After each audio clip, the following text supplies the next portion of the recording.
हाय dear students, welcome back. अब तक हम लोगों ने पढ़ा था methods of preparation of carboxylic acid और उसमें हमने लास्ट मेथड पढ़ी थी from Grignard reagent and dry ice. Last method जो बहुत इजी मेथड है और जो मेथड आप सबको अच्छे से पता है वो मेथड होती है from acid derivatives. From acid derivatives. Acid derivatives कौन कौन से हो सकते हैं? एक हो सकता है आपका एसिड क्लोराइड, दूसरा हो सकता है आपका एसिड अनहाइड्राइड, तीसरा हो सकता है आपका अमाइड, चौथा हो सकता है आपका ईस्टर। तो ये कंपाउंड्स कैसे हैं? ये है आपके एसिड डेरिवेटिव्स और इन एसिड डेरिवेटिव्स से हमें बनाना है कार्बोक्सिलिक एसिड। अब एसिड डेरिवेटिव से कार्बोक्सिलिक एसिड बनाना है तो बेसिकली हमें यहाँ पर मेनली करना होता है हाइड्रोलिसिस। जैसे अगर सिंपल बात करूँ, एसिड क्लोराइड है, इस एसिड क्लोराइड का अगर हाइड्रोलिसिस करूँ, अब हमें पता है हाइड्रोलिसिस जनरली होता है addition of water, addition of water, और वाटर के अंदर होता है H प्लस OH माइनस। तो इस एसिड क्लोराइड का अगर हाइड्रोलिसिस करूं, मतलब इस पे अगर वाटर ऐड करूं तो क्या होगा? इसका क्लोरीन पे माइनस, कार्बन पे प्लस, इस क्लोरीन के साथ जाएगा H प्लस, कार्बन को जुड़ेगा OH, यानी आपको बनेगा कार्बोक्सिलिक एसिड। इसी तरह से एसिड अनहाइड्राइड है, इसका हाइड्रोलिसिस करूं, यहाँ से यहाँ जुड़ेगा कार्बन को OH, यहाँ जुड़ेगा H, यानी मिलेंगे आपको दो molecule of carboxylic acid. Amide का हाइड्रोलिसिस करूं, कार्बन को जुड़ेगा OH, NH2 को जुड़ेगा H। ईस्टर का हाइड्रोलिसिस करूं तो यहाँ पर OH, यहाँ पर H, यानी इन सभी एसिड डेरिवेटिव्स का अगर मैं हाइड्रोलिसिस करूं तो मुझे मिलता है कार्बोक्सिलिक एसिड। इसको थोड़ा डिटेल में देखते हैं या वन बाय वन देखते हैं। ऐसे पहले हाइड्रोलिसिस ऑफ अमाइड। अमाइड का हाइड्रोलिसिस कल हम देख चुके हैं कि अमाइड का एसिडिक हाइड्रोलिसिस अगर करूं तो आपका कार्बन नाइट्रोजन बॉन्ड टूटेगा। नाइट्रोजन की इलेक्ट्रोनेगेटिविटी ज्यादा है तो नाइट्रोजन पे माइनस चार्ज, कार्बन पे प्लस चार्ज। वाटर है तो यहाँ का H प्लस जुड़ेगा NH2 को, OH माइनस जुड़ेगा कार्बन को, यानी आपका कंपाउंड बनेगा RC double bond OH carboxylic acid, plus निकलेगा अमोनिया। लेकिन ये अमोनिया बेस है तो जो मैं एसिड यहाँ पर यूज कर रहा हूँ उसके साथ इसका बनेगा सॉल्ट, उसके साथ इसका बनेगा सॉल्ट। अब एग्जाम्पल अगर ले लूं, एसिड अमाइड है, acid amide CH3 C double bond O NH2, इसका एसिडिक हाइड्रोलिसिस करूं H प्लस और हाइड्रोलिसिस तो आपका बनेगा CH3 C double bond O OH acidic acid. इसी तरह से मैंने बेंजामाइड लिया, C double bond O NH2 benzamide लिया और इसका एसिडिक हाइड्रोलिसिस किया, जिसे मैं H3O प्लस भी लिख सकता हूं, तो आपको मिलेगा बेंजोइक एसिड। यानी अमाइड का हाइड्रोलिसिस करके मैं aliphatic as well as aromatic carboxylic acid बना सकता हूं। ये हो गया सिंपल हाइड्रोलिसिस ऑफ अमाइड। दूसरी बात करें एसिड क्लोराइड, यहाँ भी सेम टेक्निक है। कार्बन क्लोरीन बॉन्ड है और कार्बन और क्लोरीन में क्लोरीन की इलेक्ट्रोनेगेटिविटी ज्यादा है, तो जब कार्बन क्लोरीन बॉन्ड टूटेगा तो क्लोरीन पे माइनस, कार्बन पे प्लस आएगा और वाटर का OH माइनस जुड़ेगा कार्बन को और H जुड़ेगा क्लोरीन को। यानी आपका बनेगा carboxylic acid plus HCl। Same अगर बात करूं बेंजोइल क्लोराइड है, बेंजोइल क्लोराइड यानी benzene ring C double bond O Cl, benzoyl chloride है। इस बेंजोइल क्लोराइड का एसिडिक हाइड्रोलिसिस यानी इस पर भी addition of water in the presence of acid क्या होगा, बेंजोइक एसिड मिलेगा प्लस आपका HCl मिलेगा। यानी एसिड क्लोराइड के हाइड्रोलिसिस से भी हम कार्बोक्सिलिक एसिड इजीली बना सकते हैं। इसके बाद अगर बात करूं इसका एग्जाम्पल एसिटिल क्लोराइड। अब एसिटिल क्लोराइड का हाइड्रोलिसिस करूं, यहाँ पर H यहाँ पर OH, आपका बनेगा एसिटिक एसिड और प्लस हाइड्रोक्लोरिक एसिड। यानी एसिड क्लोराइड के हाइड्रोलिसिस से भी हम कार्बोक्सिलिक एसिड बना सकते हैं। यहाँ पर भी aliphatic as well as aromatic carboxylic acid बनेंगे।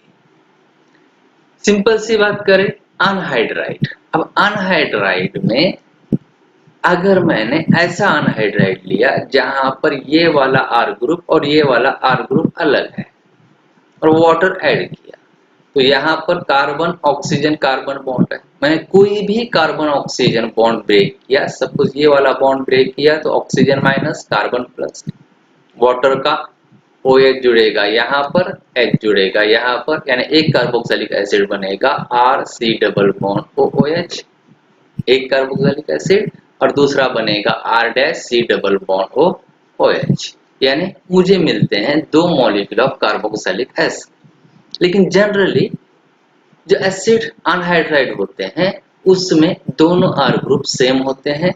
जैसे मैंने बात की CH3 C double bond O C double bond O CH3 acetic anhydride, और इसका अगर मैं हाइड्रोलिसिस करूं, यहाँ से कार्बन ऑक्सीजन बॉन्ड ब्रेक होगा, H यहाँ जुड़ेगा OH, यानी मुझे मिलेंगे दो molecule of acetic acid.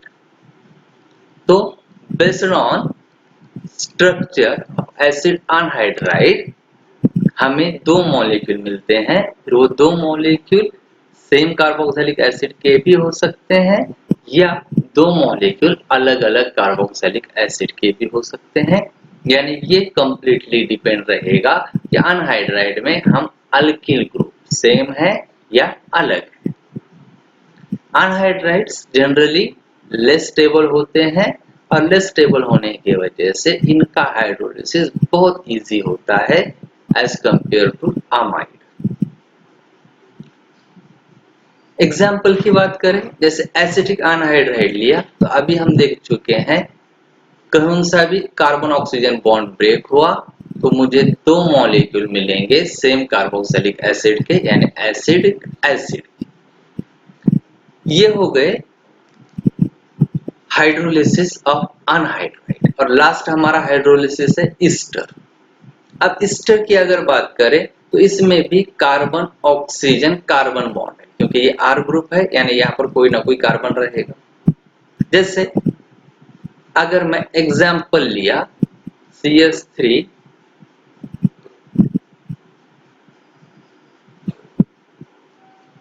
C double bond O OCH3, इसका हाइड्रोलिसिस किया तो कार्बन ऑक्सीजन बॉन्ड टूटेगा। पर्टिकुलरली आपको याद रखना है यहाँ कार्बोनिल कार्बन और ऑक्सीजन का बॉन्ड ब्रेक होता है। ऑक्सीजन को जुड़ेगा H, कार्बन को जुड़ेगा OH, तो मुझे मिलेगा एक molecule CH3 C double bond OH यानी एसिटिक एसिड का, और दूसरा मॉलिक्यूल मिलेगा मिथेनॉल।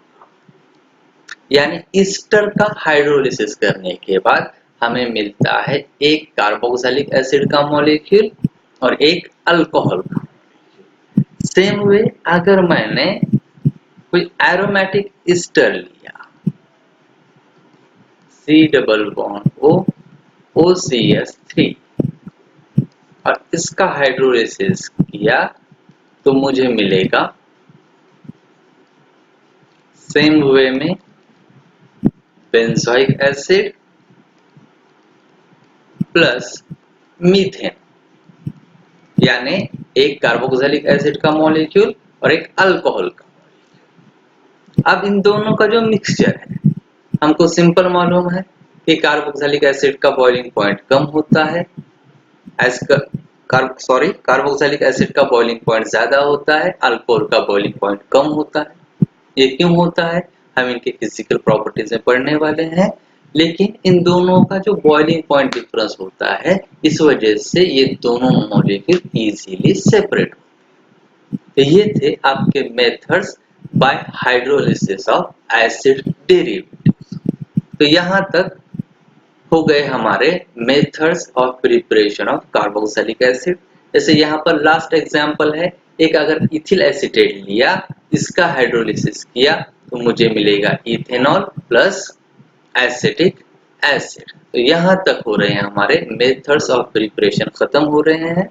अगर किसी भी मेथड ऑफ प्रिपरेशन में कोई डाउट है तो प्लीज उसको एक बार रिवाइज कीजिए। अगर फिर भी डाउट क्लियर नहीं हो रहा है तो मुझसे कांटेक्ट कीजिए। अब हम पढ़ते हैं इसके बाद physical properties of carboxylic acid. Physical properties हम सबको पता है, मेथड ऑफ प्रिपरेशन के बाद इनके हम पढ़ते हैं physical properties of carboxylic acid. अब कार्बोक्सिलिक एसिड, कोई भी कार्बोक्सिलिक एसिड गैस नहीं, कोई भी छोटे से छोटा भी कार्बोक्सिलिक एसिड लिया तो वो कभी भी गैस फॉर्म में नहीं रहेगा, तो डेफिनेटली लिक्विड और सॉलिड फॉर्म में रहेंगे। तो जो लोअर एलिफैटिक कार्बोक्सिलिक एसिड है, लोअर एलिफैटिक कार्बोक्सिलिक एसिड कहाँ तक, up to the carbon 9 carbon तक के जो लोअर एलिफैटिक कार्बोक्सिलिक एसिड है वो कलरलेस लिक्विड होते हैं और उनकी पंजेंट ऑर्डर आती है। आप लोगों ने एक एसिड जो मैक्सिमम यूज होता है that is the acetic acid. आप लोगों ने सुना हुआ होगा कि एसिटिक एसिड यूज होता है विनेगार में, और आप सभी को विनेगार की स्मेल पता है, उसे हम कहते हैं पंजेंट ऑर्डर। तो lower aliphatic carboxylic acid up to the carbon 9 are colourless liquid होते हैं और उनकी पंजेंट ऑर्डर। अगर इसके बाद कार्बन बढ़ जाए तो जिसे हम हायर मेंबर्स कहते हैं, हायर मेंबर्स होते हैं ऑर्डरलेस वैक्स लाइक सॉलिड। ये बात कर रहे हैं हम एलिफैटिक। तो up to the 9 carbon colourless liquid with pungent smell, और इससे ज्यादा कार्बन वाले या हायर मेंबर्स ऑर्डरलेस होते हैं और वैक्स की तरह सॉलिड होते हैं, यानी कंप्लीट सॉलिड नहीं होते हैं, जिसे हम सेमी सॉलिड भी कह सकते हैं। और बात करें तो maximum aromatic carboxylic acid, aromatic carboxylic acid आपके कलरलेस सॉलिड होते हैं। एरोमेटिक कार्बोक्सिलिक एसिड जनरली आपके कलरलेस सॉलिड होते हैं। ये हो गए इनका फिजिकल अपीयरेंस, इनका ऑर्डर। अब बात करते हैं बॉइलिंग पॉइंट की। जैसे हमने इसके पहले देखा था कि कार्बोक्सिलिक एसिड का बॉइलिंग पॉइंट अल्कोहल से ज्यादा होता है, तो boiling point of carboxylic acid higher होता है। किससे, हाइड्रोकार्बन से यानी अल्केन से, अल्डिहाइड से, कीटोन से और यहाँ तक के अल्कोहल से। कब, एज कंपेरेबल मास। क्यों, due to the presence of intramolecular hydrogen bonding. अब कैसे हाइड्रोजन बॉन्डिंग होती है, आपका carboxylic acid R C double bond OH है, इस कार्बन ऑक्सीजन में ऑक्सीजन पे पार्शियली नेगेटिव, कार्बन पे पार्शियली पॉजिटिव है।